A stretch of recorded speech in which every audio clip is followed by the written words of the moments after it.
This episode is a TrackPads.com production.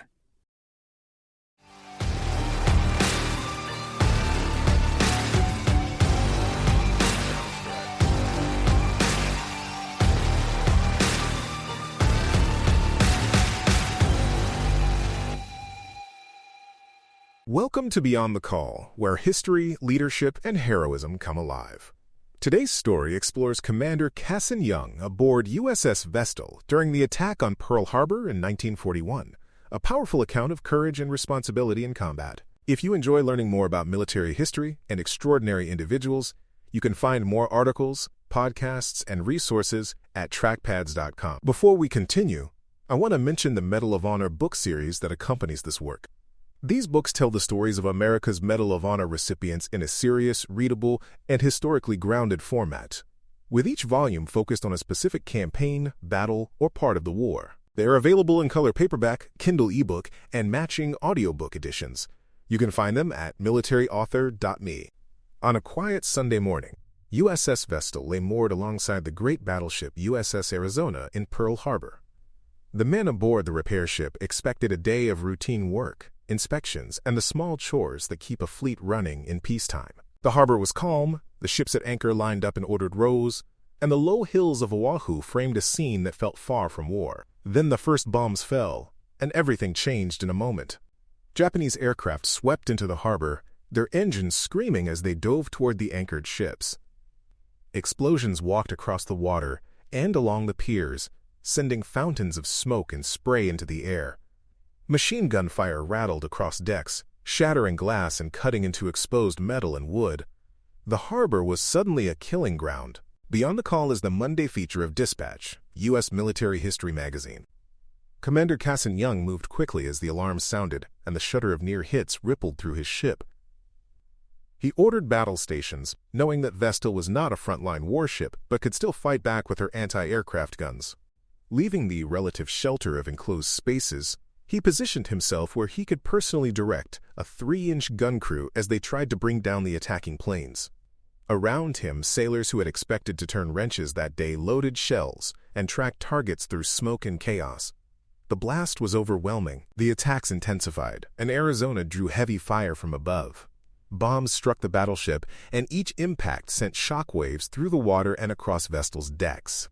Then, a bomb reached Arizona's forward magazines, triggering a massive internal explosion that tore the battleship apart. The shock hurled men to the deck and blew Cassin Young overboard into the harbor, plunging him into water, choked with oil and debris. He surfaced in a world of fire and wreckage.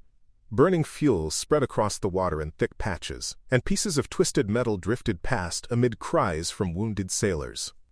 To one side, Arizona burned fiercely, a wrecked giant pouring smoke into the sky. To the other, Vestal lay shuddering in a flame, still bound to the dying battleship by heavy mooring lines. He chose duty over safety. Instead of swimming for the nearest clear shore, Young turned toward his own ship. Fighting through patches of burning oil and dodging floating debris, he made his way back to Vestal's side. Hands reached down to haul him aboard, and almost at once he began reasserting command, moving from station to station to see what could still be saved. The ship was damaged, listing and on fire, but she was not yet lost. The ship still had a chance. Young quickly grasped that remaining alongside Arizona was a path to destruction.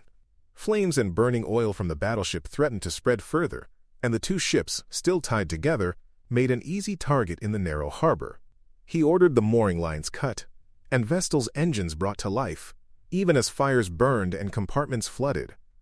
With help from tugs and careful handling, he steered the battered ship away from the inferno and toward shallower water where he could ground her deliberately to prevent a catastrophic sinking. It was a hard call. In those few minutes, the decisions he made shaped the fate of hundreds of men and of the ship itself. By beaching Vestal on a nearby shoal, he accepted the loss of mobility in exchange for survival and stability. That choice allowed damage control teams to continue their work, allowed wounded men to receive care aboard, and kept the ship from sliding into deeper water where she might have been lost entirely. Those lives mattered. That ship would matter too, in the long war that lay ahead. The official Medal of Honor citation awarded to Cassin Young later described, "Distinguished conduct in action, outstanding heroism, and utter disregard of his own safety. Those words can sound distant, but they capture very concrete actions taken in terror-filled moments. They point to a captain who personally stood at an exposed gun during a sudden attack, who swam back to his burning ship instead of saving himself, and who calmly weighed options when panic might have seemed natural. They translate into very specific actions. They speak of a man who used every bit of his training and experience to bring order back to a scene of near-total chaos. Young's path to that day began long before the smoke rose over Pearl Harbor. He was born in Washington, D.C., and grew up in Milwaukee, where his family ran a neighborhood drugstore and learned the quiet discipline of steady work. Drawn to the sea, he entered the United States Naval Academy and graduated in 1916, just as the First World War was reshaping the oceans. He served on battleships and later volunteered for service in submarines, learning the demands of life in cramped steel hulls, where calm judgment and precise procedure could mean the difference between surfacing and not returning at all. The sea became his lifetime profession. In the years between the wars, he alternated between sea duty and shore assignments, gaining a wide view of the Navy and how it worked. He commanded smaller ships, managed technical details, and mentored younger officers who watched how he handled pressure and responsibility. That calm style of leadership, built over decades, is what surfaced when the unexpected attack came and the harbor turned into a battlefield. Later in the war, he was given command of a heavy cruiser and led her in the brutal night actions off Guadalcanal, once again in the harsh center of combat. He did not stand aside. He remained on the bridge until he was killed in action, still doing his duty. The Navy chose to honor him by giving his name to a destroyer, USS Cassin Young, which would serve in later stages of the war and beyond. That ship survives today as a museum vessel, her gray hull and narrow decks preserved so that visitors can walk the spaces where sailors once worked and stood watch. Placards and exhibits aboard explain why she bears the name she does, linking quiet peacetime tours to days when gunfire and explosions filled the air. His story continues through that steel hull, through the history of Pearl Harbor, and through the many accounts that remember his actions. His story still speaks today. It reminds listeners that in moments of sudden crisis, leadership can be as simple and as difficult as turning toward danger instead of away from it.